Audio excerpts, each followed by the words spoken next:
A few months ago, I'd made a video talking about specifically how Africa doesn't need a king, okay? Because someone made the comment, and they were not African, to be clear. Someone who is not African came on one of my videos and made the comment saying that Ibrahim Traore should be the king of Africa, which is a continent, but that's a whole other conversation. And in it, I'm pretty sure I discussed my conversation with my son, which was that he came up to me and he said, Mama, is Ibrahim Traore a good leader? He seems like a good leader. To which I responded, well, a man will make a good leader, and he will be a good leader until he's not.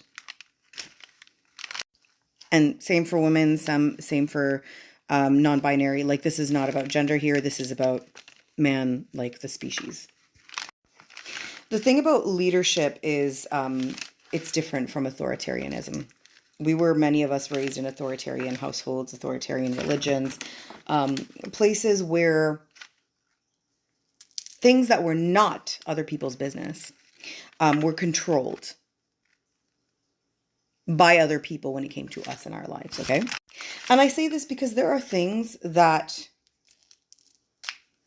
are not anybody's business, do not affect anybody else other than you. Like, for example, your sexual orientation if you are having consensual relationships, like your racial identity or your ethnic identity, or even to a certain extent your religious identity if you are in fact practicing it within your community and keeping it within your community. And as long as there are people within your community that are not coming out and saying, I don't want to be a part of this, and you continue to subjugate them into violence. And so part of being a leader is not only understanding your responsibility, it's not only a role of a protector, not a controller, it's also a role where you have to understand where you are no longer qualified to stay in your position. And so if you go back and watch many of my videos, I was cautious in celebrating Ibrahim Traore. I was cautious for two reasons. Number one, he's male. Number two, he's a conservative religious male.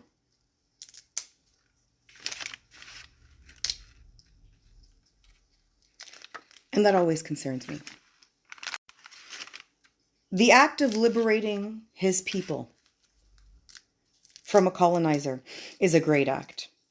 And let me be clear, dear Western people, dear unmelanated people, dear non-African and non-colonized people, if you are not African and you have an experience in colonialism, you are welcome in my comments. But everybody else, you are not welcome in my comments in this discussion. You are not welcome in my comments because you have no point of reference when it comes to this particular type of experience. The thing is, many of our people want to liberate our people as long as they become the new oppressors and occupiers and extorters. And so till this point, Traore had not demonstrated to me adequately who he is or what his intentions are when it came to the actual liberation of his people and his role as a leader versus his identity as a human being, specifically a conservative male human being. Not only a conservative male human being, but a conservative religious male human being. And here's the thing is, we want to call out colonizers and the effects of colonialism. But Africa still has a reckoning to deal with when it comes to the role of Abrahamic religions in Africa. Because they didn't spread peacefully. None of them did. Let's be abundantly clear. None of the Abrahamic religions spread peacefully. Not a one. This is not a conversation to have in my comment section. You can start it. It won't last very long. And I'll go even further as to say that any interpretation of Islam where there is a demonization of the LGBTQ community, doesn't take into consideration the history of the Prophet Muhammad's friend, Het. And if they do take it into consideration, they are definitely bastardizing it. So essentially here, what we are noticing, or what we are realizing, is this may or may not be the exchange of one oppression for another. For many people. Because the fact is, anti-LGBTQ sentiment is heavily, heavily founded on misogyny. And if the United States has shown us anything, ladies, they will be coming for you. And I'm talking specifically to the Burkina Faso ladies. Not that my voice has anything to do with influencing them. It is not. I'm just putting it out there that we pay attention to what is happening in the world.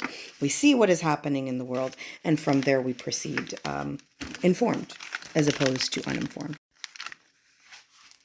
Many of our people have never experienced liberation for a really long time. And so even when you have a leader from within, okay, a leader from within the population that is coming in claiming to want the liberation of their people, they have to be screened under a microscope by those people. By those people. Dear NATO, fuck off. By those people. And quite frankly, countries that continue to press laws of anti-LGBTQ, anti-Indigenous, anti-immigrant, and ableist laws in their countries have no business coming and telling the man who puts one anti-LGBTQ law, no matter how detrimental it is, they have no business coming and telling that man how to do his job, or those people who their savior is going to be. Because like Palestine, this is a situation where the people are going to save themselves. You are not going to save them. Nobody saves anybody. You can stop oppressing them. You can stop attempting to assassinate their leader, which further turns him into a hero in the eyes of many people. You could stop sanctions from unnecessarily torturing many of the nations that are currently oppressed by their own leaders. Or you could stop putting in military coups that overthrow democratic elected officials to put in people that are more favorable to your foreign policies. All this to say, if you think you have the right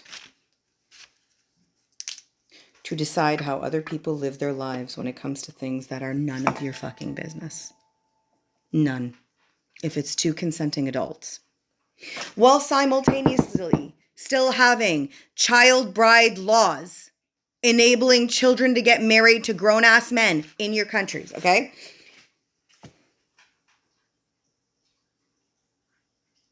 Anyway, let's not overlook or have an oversight when it comes to certain oppressions and justify them for the betterment of a greater good, because you are no better than the people who are sacrificing Sudan, Congo, Palestine, Tigray, Kashmir. You are no better than any of them. You're doing it because you want to be a savior, not because you're doing the right thing. And we see you. Sit in that discomfort or don't. Just mind your fucking business.